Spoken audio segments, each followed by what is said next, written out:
Let's rough out a whole bunch of bowl blanks.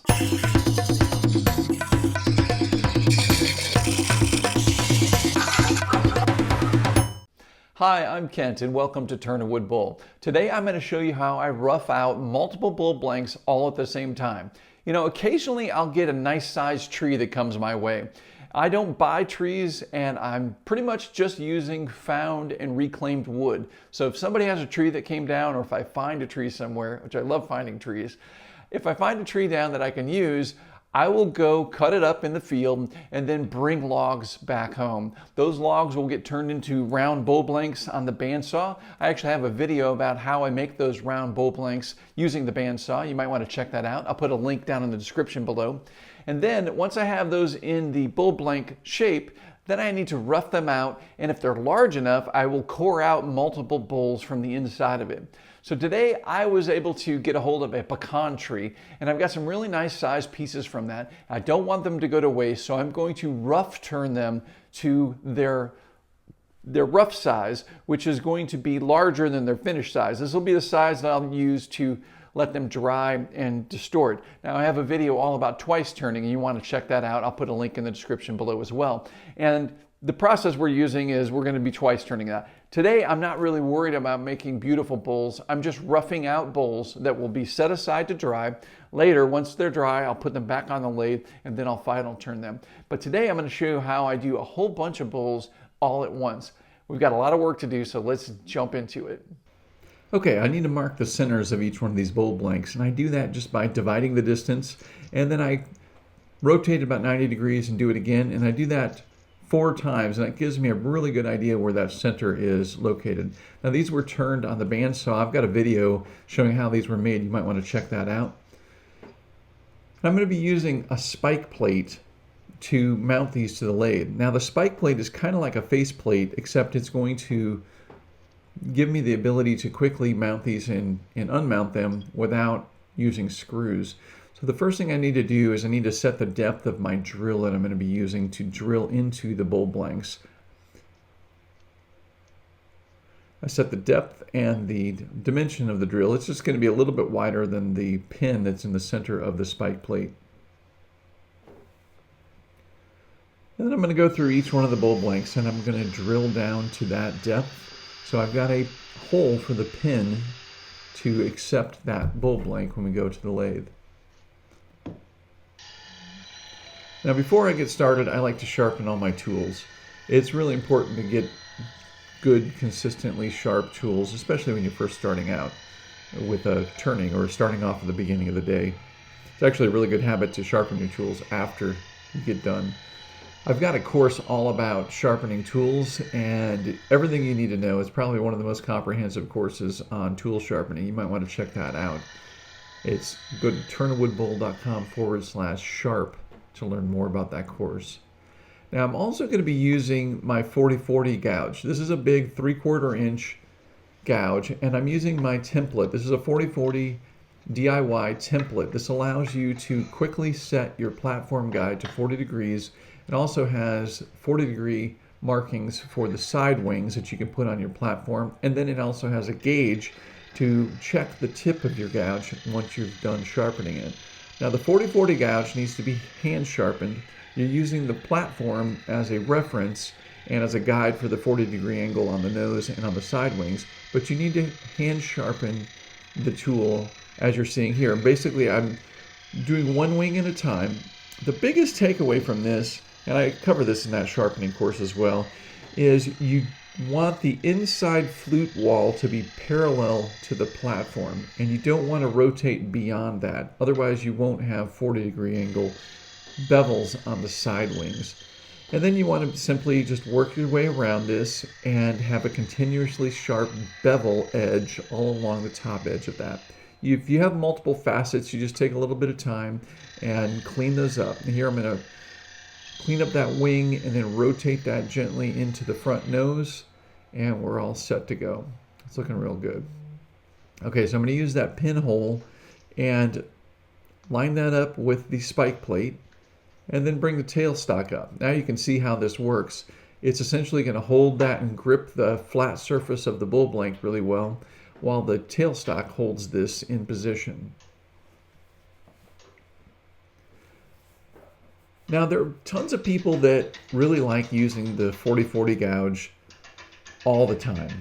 I don't prefer the angle so much with the exterior and interior of the bowl. What I really enjoy using the 40-40 gouge for is clearing or roughing out the exterior of a bowl blank like you're seeing here. This is my 40-40 3/4 inch bowl gouge. This is a very large bowl gouge.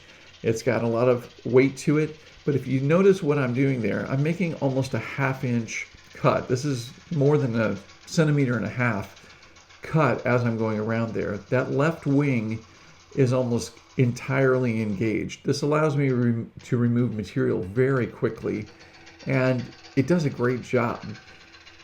So for me, I really use the 40-40 gouge most on the exterior of a bowl when I'm roughing, like you're seeing here. So what I'm doing is I'm just roughing the exterior and creating a nice curve that's going to be the exterior of the bowl. Now, keep in mind, we're just roughing here, so I'm not trying to make a finished bowl. I'm just going to curve the exterior of this bowl blank and make it so that it'll be ready to be shaped into a bowl later after it's dried. But here you can see how deep those cuts are.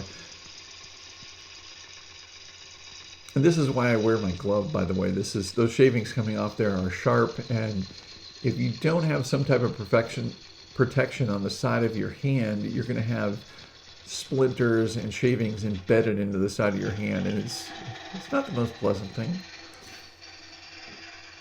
I can see that I still have some bark on the exterior that needs to be removed, so I'll make another pass.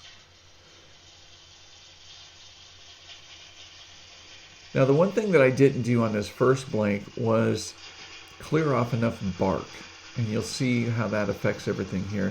Now, when I make the tenon for this bowl blank, I really want to make sure that it's down into decent wood and not up into the loose bark material or the loose cambium layer. The cambium layer is the thin layer that's right underneath the bark. So I'm clearing off a little bit of this material. This is my 55 degree bevel swept back bowl gouge. This is my 1/2 inch. And I can see I've got a lot of bark there. So I'm going to stop here and take this off the lathe and chisel out that extra material. When we're doing a small production run like this, one of the benefits is that you learn from your mistakes. So the next bowl that I put up there, I'm going to clear that bark out deeper, and I won't have to take this stopping step to take it off the lathe and clean it up like that. If I were to turn bowls, or turn one bowl and on one day and then another one the next day, I might forget that, and then I'm repeating the same issue twice, and I'm basically making things take longer. So I'm going to mark off my tenon and shape the tenon and the shoulder.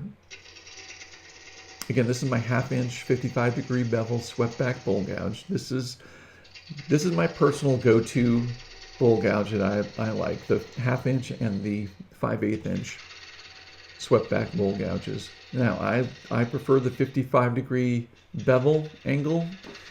That's a personal preference. You can have a different bevel angle, and there's nothing wrong with that. All right, I'm using my detail spindle gouge to shape the dovetail on the inside of that tenon. I want to have an inward angled dovetail to connect to my 4-jaw chuck. I've got a video all about making the perfect tenon, and the tenon is super important. If you haven't seen that video, you really want to check that out. Okay, so now that I've established the tenon and the shoulder, I'm going to essentially connect the shoulder to the rim of the bowl with a nice gentle arc. And as soon as I have all the bark material removed, I'm done with the exterior of this roughed bowl blank.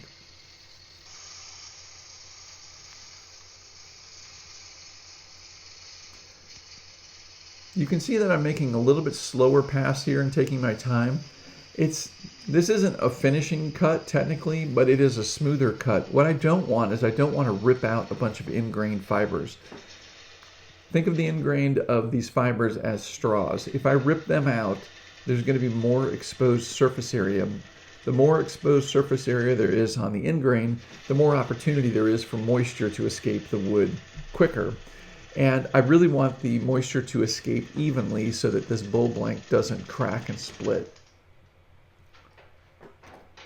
Okay, so there's the exterior of the first blank. I'm going to set this aside and grab another one. And we're going to repeat the process. But like I said before, I learned from the first one, so I'm going to dig into this bark a little bit deeper and remove material so that I don't have to come back to this step. Another good idea, especially when you're turning pieces with relatively loose bark like this, is go ahead and chip away any of that obviously loose bark, because it's going to go flying. And it's just a nice safety precaution that you don't have to be too concerned with large chunks coming flying out at you.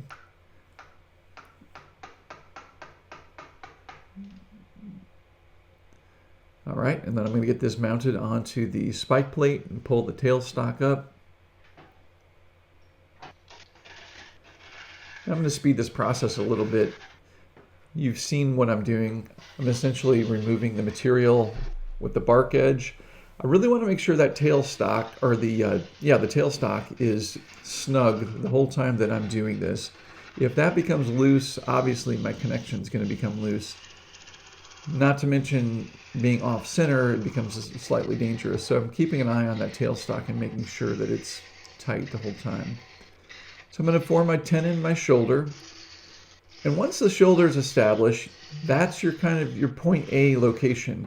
And point B is the rim. So you work on the arc and the curve between the shoulder and the rim to get a nice shaped bowl. And that's why I like forming the tenon in the shoulder, because it gives you the opportunity to see exactly what you're working with. You're not guessing about the curve of the bowl. You know you need to connect those 2 points. So I'm going to repeat this process for each of these blanks. It's kind of fun seeing it this fast. I wish I could turn this fast. Could create a bowl factory if you could turn this fast.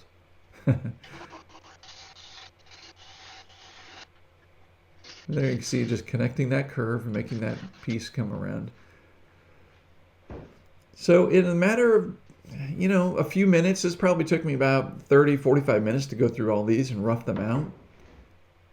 Now I'm batching these, meaning I'm doing this step with all of these blanks at the same time before I move to the next step. And that's saving me the time from moving from a faceplate, or in this case the spike plate, to a chuck and then back and forth. Instead, I'm doing each step that requires a different connection to the lathe all at one time. So now at this point, I'm going to true up the faces of each of these blanks. I'm just using a simple push cut across the face of the blank. And this is going to make them nice and smooth, and it's going to get them ready for the next step, which I'm going to mark them and take the center out so that they're ready to be cored. I'm going to have a problem here. Can you see what the issue might be?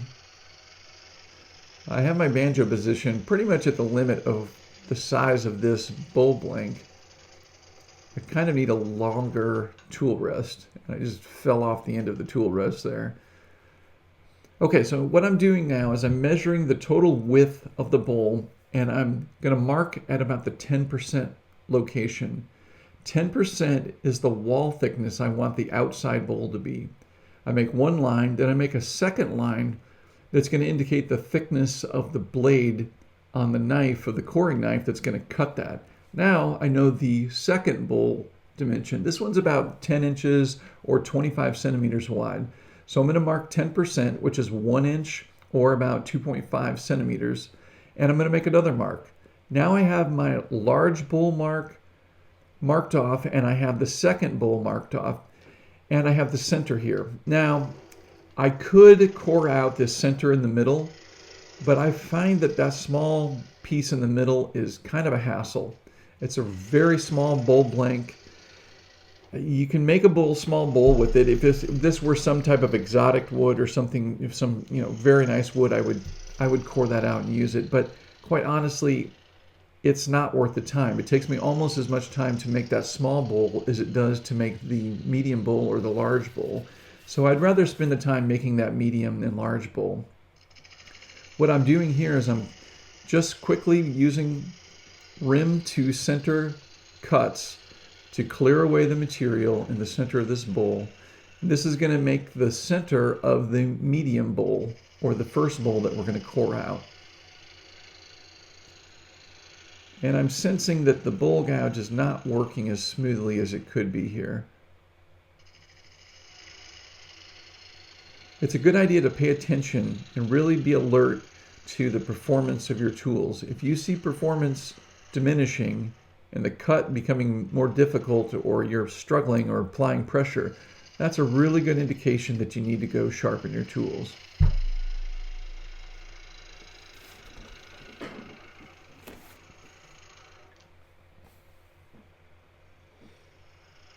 You can see here I'm skipping, it's not holding on. I've got a dull edge where I'm cutting and it's just not working out. So I'm going to go back over to the sharpening station and get this sharpened up. Now, I have a very comprehensive online sharpening course that goes over all the details of sharpening every tool you're going to need to turn a wood bowl. And I talk about this system, which is the one-way sharpening system, as well as other systems on that in that course. You're going to want to check that out. Go to turnawoodbowl.com/sharp. Now, I'm primarily using the left wing of this tool, and you can see when I bring it around here how there's a dull edge there. I've almost got it clean, but I need that to be sharp and clean right up to the top cutting edge. I'm also doing the right side because I want this tool to be balanced. Even though the right side's already sharp, I just want that to be balanced so I don't have one wing larger than the other. Now I've switched over to my 1/2" bowl gouge here, and I also sharpened that before I came back here. And I'm going to put a relatively smooth cut on this. This is, again, you can see there's tool marks there. This is not a perfect finishing cut, but I want a relatively smooth cut that's going to allow as little moisture to escape from the ingrain fibers as possible. And that's it. This step for this particular part of the production is done on this blank. So I'm going to load up another one and do this step again. Because the 4-jaw chuck is there, I don't have to change anything. I'm just going to bring a bowl blank up, clean off the face, make it nice and smooth. And then I'm going to mark it for the 10%. Now I'm marking 10% of the outer bowl and 10% of the smaller bowl. Now the wall thickness is, the rule of thumb is 10, and that's what you want to maintain when you're twice turning. Now I've got a video all about twice turning if you want to check that out. It goes into great detail and shows exactly what we're doing here. So I'm going to repeat that process for all of these bowl blanks.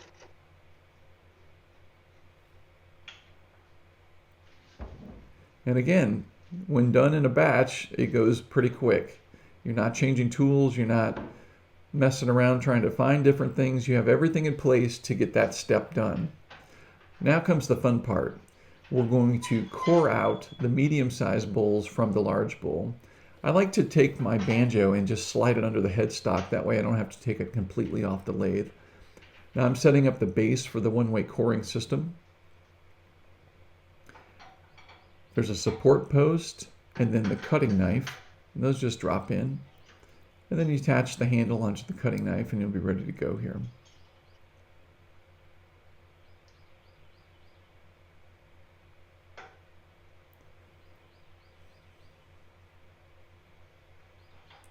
Now there's two critical measurements and locations where you want to position the cutting knife. First of all, the cutting knife has to be located into the path that you marked, which is that 10% wall thickness. Now what I'm measuring here is I can see it's about 1.5 inches or 4 centimeters is how wide or how thick that wall is. I want that wall thickness to be the same at the bottom of the bowl. So by looking straight down, this is a little tricky because the bowl's curved. I'm marking off that 1.5 or 4 centimeter location for the bottom of the bowl. That's where the bottom of the bowl should be located. Now I'm looking at how much is left. That's about 4 inches or 10 centimeters that I need to cut down into the bowl. The swing on this particular knife is about 5 inches or 13 centimeters. So to get down 4 inches into the bowl or 10 centimeters into the bowl, I need to back the center pivot point of that arm off of the face of the bowl about 1 inch or 2.5 centimeters. So with the center point located and the cutting tip located right on that cutting line, I'm ready to lock the base into place and the support arm into place underneath the cutting knife. I just want to take a moment to mention to you that all of the tools I use in my videos, I include links to those in the description below, so you might want to check those out. And while you're down there, please click that like button. If you click that like button, it helps out this video and helps out the channel, and I greatly appreciate that. Thank you so much. The biggest thing to take away from coring is you don't need the lathe speed to be super fast. And you need to remember that you're still cutting the side grain fibers of this bull blank just like you would with a bull gouge. So right now, with that knife being introduced almost straight in like this, I have to cut those end grains at about a 90-degree angle. This is going to be the hardest cut for that knife at this point.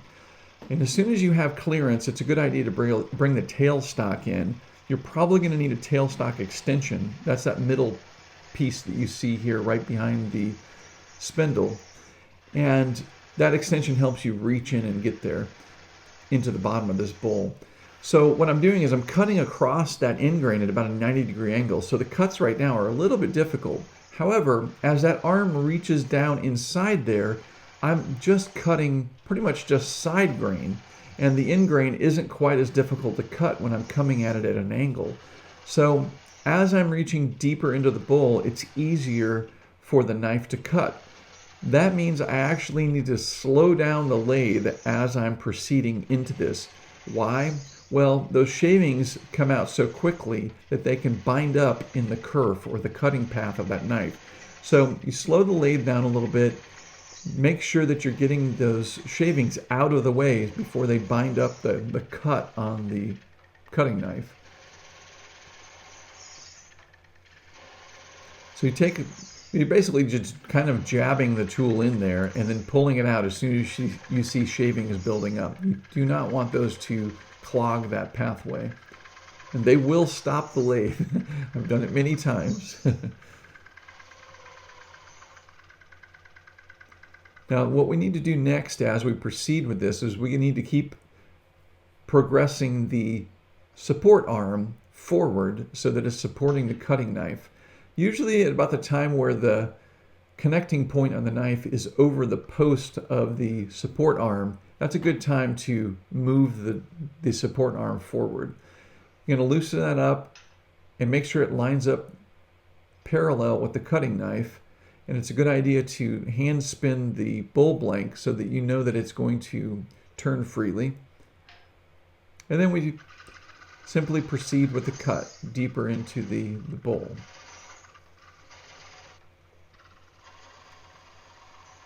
Here you can see those shavings as I'm pulling them out. Little cuts, one cut at a time, get those shavings out of the way.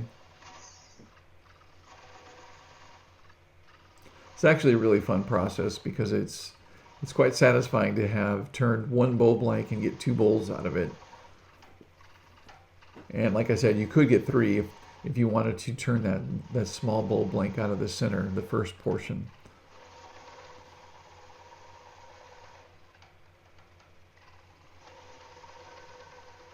Now there's cutting tips for this knife that are high-speed steel, which need to be sharpened, and there are now carbide tips. I'm actually using a carbide tip, and I got to tell you, I love it.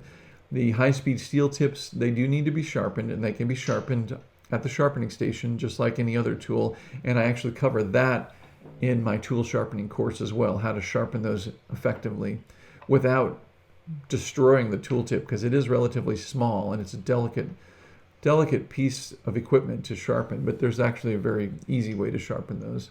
But with the carbide tips, you don't sharpen those. Okay, so now I have the support arm moved in as far as it can go. At this point, once the cutting knife handle is parallel to the face of the bowl, that cutting tip is going to be reaching the bottom center, and I'm going to be very close to cutting off the bowl and being done at that point. So I'm watching the handle of the cutting knife and seeing when it comes in there flush or parallel to the face of this bowl. That's what I'm looking for. And because I'm so deep in there, I really want to make sure I'm pulling those shavings out, because right now is a good time or very easy for the piece to bind up. And this is the Oneway Coring System, by the way, and I'll have all the links to all the pieces for this system. And I've got an article on my website that explains exactly how this works and how you can set it up. So I'll put links to that in the description below this video. You're going to hear a little clicking sound usually get to the bottom and it starts to separate. Sometimes it'll completely come free, or you'll just hear, it'll make a click and a sound that you know that it's right at that center point. So then what you want to do is loosen up the tailstock. You can give it a little wiggle.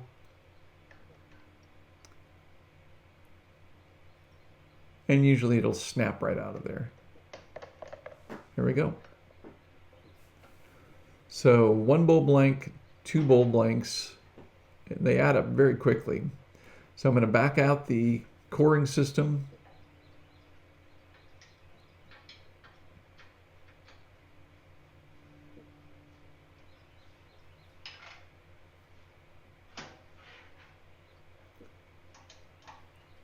And then we'll take this out of the chuck and we'll bring in the next one. Now, each one of these are relatively organic. Again, I'm not doing like a formal production. This is more of, I have several logs available. Some of these are deeper than others, so I need to measure each one and make sure that I'm getting that wall thickness for the outside bowl and the inside bowl as close to even as possible. You can see it's, especially here sped up, you can see that it's like a tapping motion. You just cut in there lightly and then pull out to get the shavings out. And once that handle becomes parallel with the face of the bowl, it's reached that center point and you've cored out the bowl. So I'm going to do that with each one of these bowl blanks.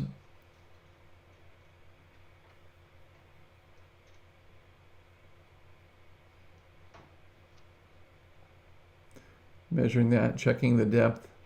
Some are shallower than others, some are deeper than others, but you want that wall thickness to be even, and the even wall thickness is going to allow these bowl blanks to dry even. If you have a very thick bottom and thin walls, or vice versa, they're not going to dry evenly, and that's usually how cracks form, from uneven drying. All right, so we've cored out all of the bowl blanks. We went from 7 large bowl blanks now to 14 bowl blanks, which is pretty cool. Some of these have checks or cracks around the pith area. I don't have a problem with that, but I don't want them to continue. So I'm going to go ahead and put some wood glue in those. That's just going to help bind those together. Now what I'm going to do is I need to seal the end grain, and I'm going to use a product called Anchor Seal. Anchor Seal is a great product that's designed to seal the end grain of wood so that it doesn't split and crack and check. Now I'm only sealing the end grain. Again, think of the orientation of the grain of this wood like a bundle of straws. The end grained are the open end of those straws. Moisture will leave that very quickly. The end grain is both on the inside of the bowl and the outside of the bowl. So I'm going to coat both the inside and the outside. The side grain is kind of like the sides of the straw. They're not exposed as much as the end of the bowl, or the end of the straws are, the end grains are. So I don't coat the entire piece and I don't coat the side grains. Quite honestly, if this is done well, you can have a nice balance where the side grain and the end grain are losing moisture at about the same rate, which prevents cracking. So I'm going to take my time and go around the grain of each one of these bowls and make sure they're coated thoroughly. Now this Anchor Seal product dries clear once it's dry. It's actually pretty neat. It's almost like a rubberized latex paint. Now, some people use latex paint and that, But I've actually seen some of that, and the latex paint tends to crack as the wood moves, and if it cracks, it's letting moisture in or out, and so it's not protecting the wood. This anchor seal feels almost like rubber when it's dry, and it will expand and contract with the wood, and it will keep those end grains sealed. So I'm going to go through all of those and get those sealed up, and we will be done with this production batch. The great thing about this is you can do this in an afternoon. Now all of a sudden I've got 14 bowl blanks that I can set out to dry that'll be ready to turn in a short period of time. If I put them in my dryer, they'll be ready in maybe a few weeks. If I leave them on a shelf somewhere, they might be ready in a couple months. Okay, so that's how you go from a couple chunks of wood to several bowl blanks that are going to be ready to dry and turn into final bowls later. It's a little bit of work and there's some effort to the process, but all in all, it's not that bad. And what's really nice is I actually find that it's kind of like dividing the work in half. This bowl blank is already half done. By the time it dries and I put it back on the lathe and get its final shape, it's going to be pretty easy to do. Essentially just turning the outside and getting that final shape, putting a tenon on it, flipping it, and turning the inside. It's not too bad. So essentially half the work of making a bowl is done when you do a production like this. And when you do a production run, multiple ones, you really save time by the efficiency of doing things in batches. And it can be really a great time saver. When I was turning these final ones and coring these out, coring this was taking 5 to 6 minutes a piece. It's not very long at all. And plus the filming time that I was doing. So it's really a pretty quick process. Now, if you do production bowl turning, let me know. Leave me a comment below. If you've done 1 or 2 bowls at a time before, and you've been thinking about, well, how do I batch 3 or 4 or 5 or 6 or 10 logs? Then leave me a comment below and let me know if this video has helped you out. I'm hoping that I've given you some tips here and some ideas of what you can do to get the most out of the wood that you have available to you. All right, guys.